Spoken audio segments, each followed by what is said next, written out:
కార్తీక పురాణం 28వ అధ్యాయం. అంబరీషుడు చక్రాన్ని చూచి, విష్ణు భగవానునకు ప్రియమైన ఓ సుదర్శనమా, ఆగు ఆగు, నేను నీకు నమస్కరిస్తున్నాను.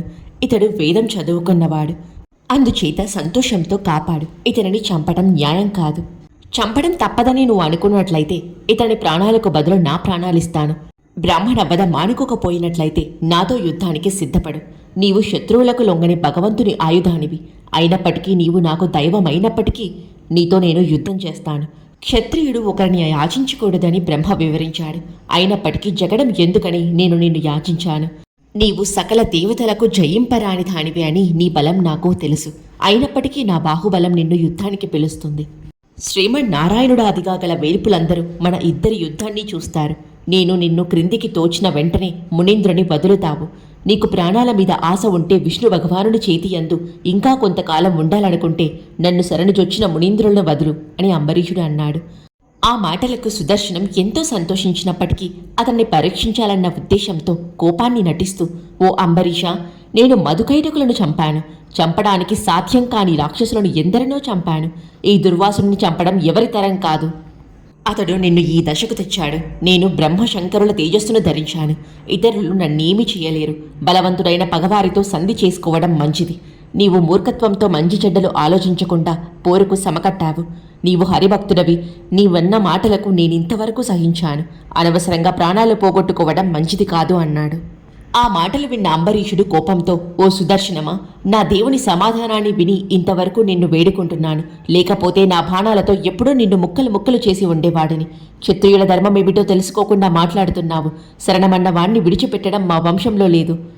బ్రాహ్మణుల మీద, స్త్రీల మీద, గోవుల మీద ఇంతవరకు నేను బాణం ప్రయోగించలేదు. నీవు నాకు దైవంతో సమానం. అందుచేత ఇంతవరకు సహించాను. నీవు దైవత్వాన్ని విడిచిపెట్టి క్షత్రియ ధర్మానికి సిద్ధపడ్డావు.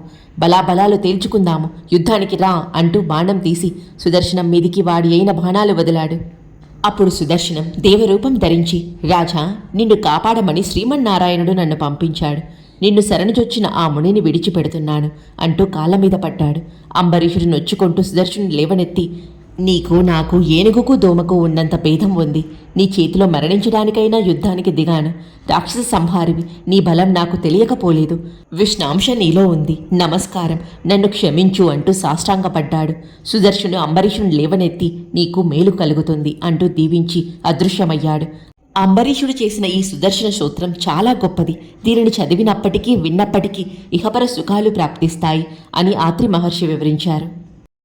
కార్తీక పురాణం 29వ అధ్యాయం. విష్ణుచక్రం అంతర్ధానమైన తరువాత అంబరీషుడు పాపహరితమైన దుర్వాస మునీంద్రునికి సాష్టాంగ నమస్కారం చేసి, తర్వాత, మునీంద్ర, పాపపు మడుగులో పడిపోతూ ఉన్న గృహస్థుడైన నిన్ను మన్నించి నా అతిథి సత్కారాలు స్వీకరించు. మీరు తిరిగి నా గృహానికి రావటం వల్ల నేను రక్షింపబడ్డాను. నన్ను కాపాడడానికి వచ్చారే కాని వేరే కారు. ప్రపంచాన్నంతటినీ వేరపరిచే తమకు భయమెక్కడా? భయమనే నేపంలో నన్ను కాపాడటానికి మరలా మా ఇంటికి వచ్చారు.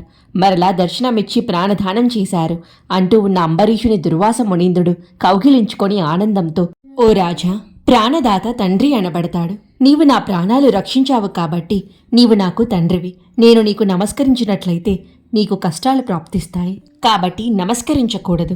నిన్ను శ్రమ పెట్టినందుకు తగిన ఫలితం అనుభవించాను.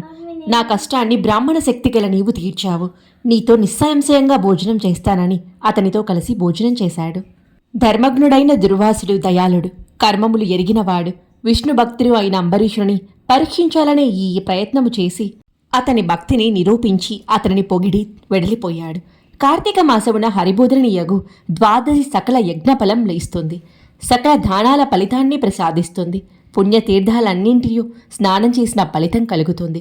ఎవరు కార్తీక శుద్ధ ఏకాదశి నాడు ఉపవాసం చేసి రాత్రి జాగారం చేసి ద్వాదశి నాడు బ్రాహ్మణులకు దానాలు చేసి భక్తితో పారాయణ చేసినట్లయితే అతనికి సకల పాపాలు నశిస్తాయి. కార్తీకంలో శుక్లపక్షంలో విష్ణు వల్లభ అయిన ద్వాదశి ఇంచుకంత ఉన్నా కూడా ఉత్తమ లోకాలు పొందగోరే విష్ణు భక్తుల ద్వాదశిని విడవకుండా పారాయణ చేయాలి. కార్తీక శుద్ధ ద్వాదశి నాడు చేసిన దానం పారాయణ మహాఫలమిస్తుంది. ఈ ఉపాఖ్యానం శ్రద్ధాసక్తులతో వినినవారు అన్ని పాపాల నుండి తొలగిపోయి పుత్ర పౌత్రాదులతో సకల సుఖాలు అనుభవించి ఉత్తమ గతిని పొందుతారు అని ఆత్రి మహర్షి అగస్త్యునకు వివరించారు.